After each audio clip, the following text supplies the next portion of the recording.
नमस्कार, मी नाना आहिरे. आवाज in news Marathi चॅनलमध्ये आपलं सर्वांचं स्वागत करतो. बघूया आजची ठळक बातमी. यशवंत विकास सोसायटीच्या चेअरमनपदी संजय सुरसे तर व्हाईस चेअरमनपदी संजय पवार बिनविरोध. नांदगाव तालुक्यातील साकोरा येथील यशवंत विकास सोसायटीच्या चेअरमनपदी संजय कृष्णा सुरसे व व्हाईस चेअरमनपदी संजय भाऊराव पवार यांची बिनविरोध निवड करण्यात आली.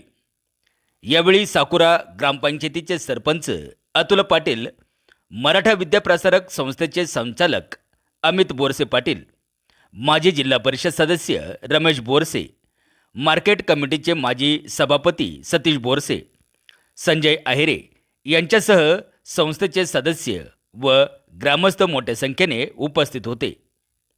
आवाज इन न्यूज मराठी, नांदगाव, नाशिक.